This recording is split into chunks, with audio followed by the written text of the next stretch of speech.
Hey, welcome back to another video. Today I thought I'd do a little sit down chatty video talking about my running journey, how I got back into running, and a few like my 5 top tips to help you get into running if it's something you want to get into. I feel like at the moment, I don't know why, maybe it's just on my social media, that's what I'm being fed because I'm enjoying it, but I feel like there's a big running trend going on and it's really taking off on social media and everyone's getting back into running, and I get it, I get why, because it is so practical, and I always say to all my online clients, stuff like that, it is the most accessible means of training. Like it is, anyone can go out on a run, you can do it from anywhere, like it is so accessible, and obviously it's cheaper than going to the gym. You don't need a membership or anything like that. All you really need is, you know, a good pair of shoes, admittedly, but after that, but most shoes will last you a while, so it's like you invest in a pair of shoes and then you can run for like God knows how long in them.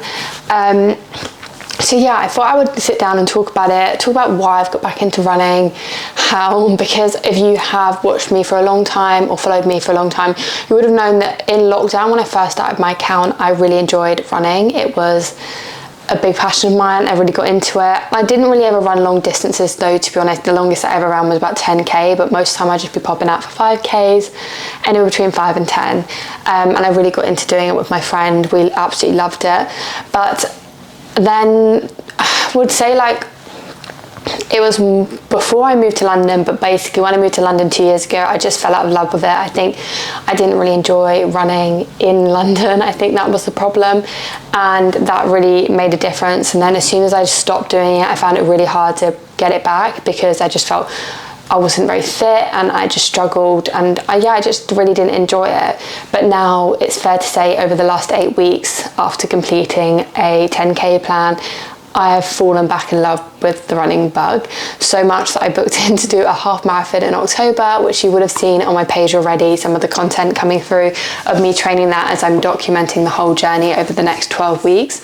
And I do want to do a few videos where I show you a week's worth of training. So if you're interested in that, let me know, because I want to show you like a week as kind of like a hybrid athlete is what I'm going to call it. Obviously I'm not an athlete, but I've been training, I'm doing a mixture of strength training and running over the next 12 weeks, getting 5 sessions in a week, 3 runs and 2 strength sessions, or that's what I'm holding myself to. But yeah, I want to show that and be able to show the balance and how you can balance both, because I think that is probably the hardest thing, and what I struggled with the most at first is that I have this all or nothing mentality and I can't do both. Like I had to throw myself at my strength training because I wanted to grow like my glutes or like grow my muscle and stuff like that, and I just completely neglected my like cardiovascular training and then got bad at it, hated doing it. So yeah, this is why I'm going to talk about how I got back into it, my 5 top tips, just in case you want to do this too. Like I said, I'm a big advocate for the fact that it's so accessible. So if it is something you're interested in doing, this is obviously the video for you, and how you can get started, because anyone can run, like any ability you can run. And that would be my like first tip, is to get a running program that is personalized to you. I use Runner Coach and I've used them now for like 12 weeks, and they actually recently did ask me to become an affiliate for them, like an ambassador, which I am really excited to say I now am. But I want to make it clear that I was using them and paying for the app for the last 12 weeks before becoming an affiliate for them, because they have given me a code that will get you 2 weeks free, which I'll put down below. But let me just explain a bit about the app. Essentially, like you can choose, there's loads of different goals on there. You can choose, even if you just wanted to be able to run 5k, that is a goal. I'm now doing the half marathon program and it will ask me for my PB like for different times and stuff like that, or like my level of running. It'll ask you quite a few questions and then it builds a program to you. Let me show you the app just to make it clear. I will show you my program and what it looks like on the app. So essentially, because I'm doing 3 runs a week, it is split up in different runs. So my first run this week was an interval My first run this week was an interval run, and then my second run this week that I'm doing tonight is an easy 6k run, and then I've got a long run on Sunday. But the best thing about these is it tells you like the paces you should be doing. So for my 5k interval run, I've got like a 1 kg warm up, and then it says like 3 reps of 1 kilometer at 5:20, and then followed by 90 seconds walking rest, as you can see here. But what I love is the fact that you go on the app with the interval runs, you can go on the app and you click like start workout, and then it just speaks in your ears, like in your headphones, tells you to speed up, slow down, and it really helps you learn how to pace yourself, which I think this is what I mean when I say everyone can run. Like everyone can run solidly for 20 minutes. It's all about pacing yourself. And I think that's where I really struggled when I first tried to get back into running, was because before I was running like 5-minute kilometers, I would set off at that pace, and then a kilometer in I would be knackered and I would feel really defeated and I would give up. Whereas the most important thing is learning, like, okay, I need to go slower, and just being humbled, and not getting to like deflating your ego and just saying, look, I'm going to go slower so I can actually run for 20 minutes consistently, instead of like just shooting off and then having to stop and feeling really tired and demotivated. So I definitely think this is the best way to go about it, is to have a plan, to kind of be realistic with you, like this is the pace you'd be running at. And then once you do 1 or 2 runs and you manage to do what's set for you, you'll feel so accomplished and you'll get that high, and then it'll just like snap back into place.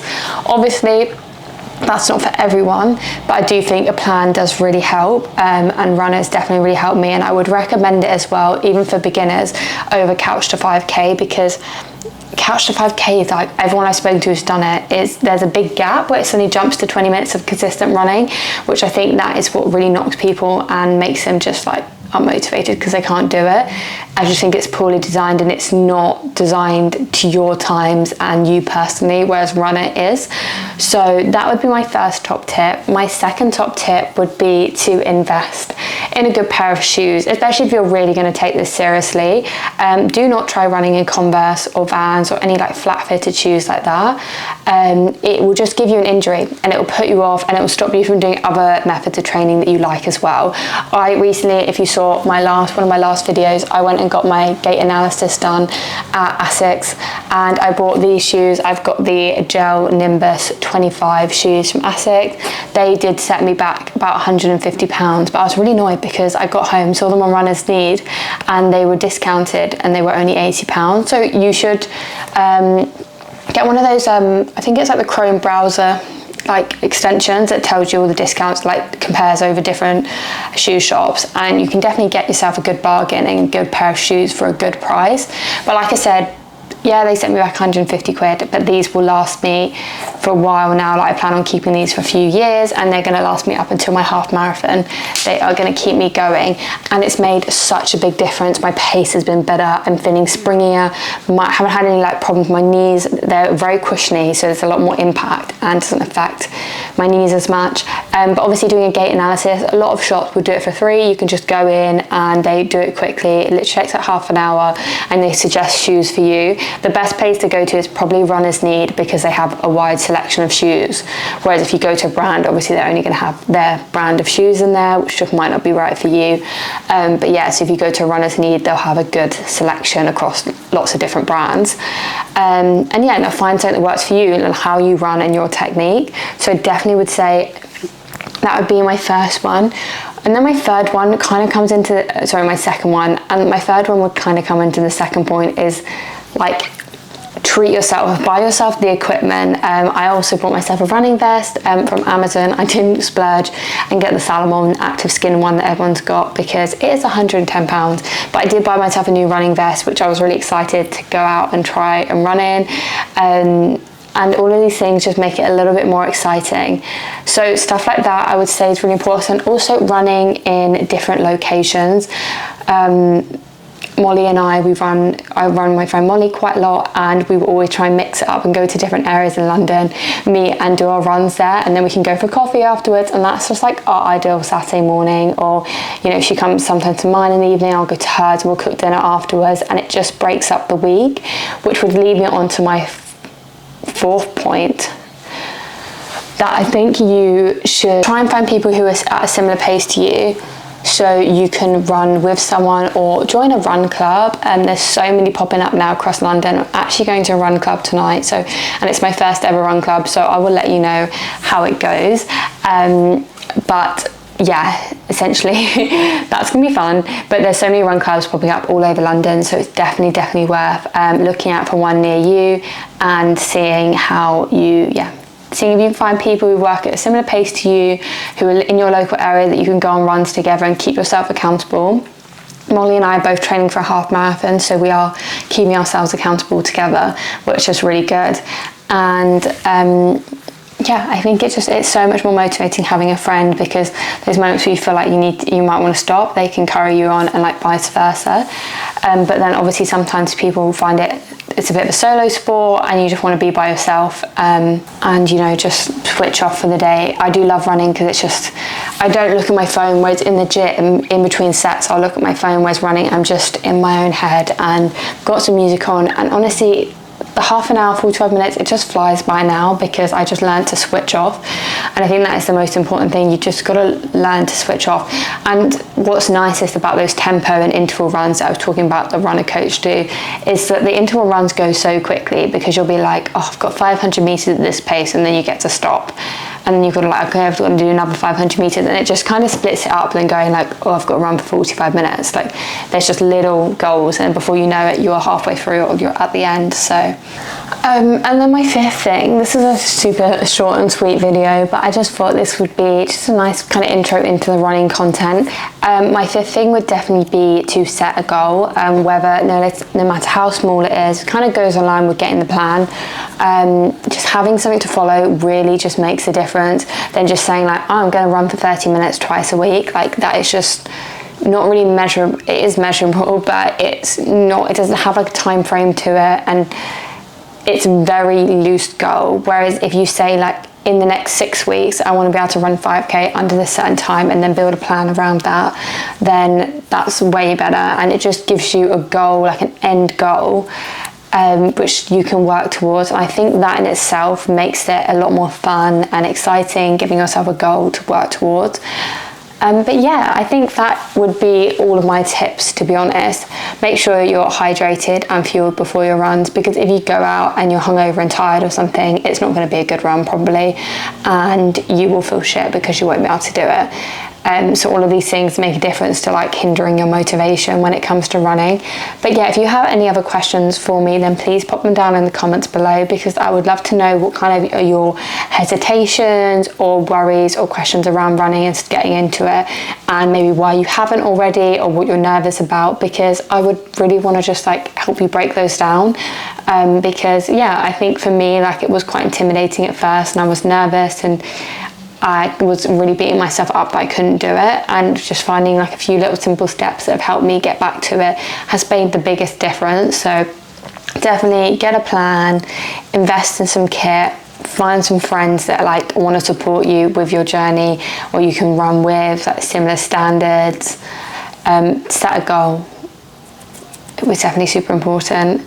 And treat yourself to some nice kit, make yourself feel good, because if you feel good whilst you're doing something, you will do good. Literally is my only motto. I have so much gym stuff and running stuff, because you've got to feel good doing the things that you love, and it's a lifestyle, so just put some money into it. Anyone can afford it, you just got to prioritize the right things. I think it's the most important thing. Like I said, I didn't want to spend £150 on a pair of trainers, but it's a priority that I had to make in order to enjoy it and not get injured. And in the long run, like, it's money well spent. I would rather lose £150 on, I don't know, buying some new clothes or something this month that I probably didn't need, and buying some shoes that I'm actually going to get a lot of wear out of. So yeah, I hope you've enjoyed this quick little short video about my running journey. Hopefully there'll be a lot more to come along. I can give you updates. Maybe I'll do another one once I finish my half marathon and let you know how it goes. But this is coming from a girl who literally could barely run 5k 6 weeks ago now. Like, I was struggling. Like, I generally could not run consistently without stopping for 5k 6 weeks ago. And now I've been running 10ks, 12k runs. Next week, I think I've got a 16k run, which is going to be a shock to the system. I've never run over 12k, so that'll be fun. But yeah, and I'm doing that in like under an hour. So, you know, you will always surprise yourself. So like, go out there, try something new, surprise yourself. But yeah, I hope you enjoyed this video. I will see you in my next video.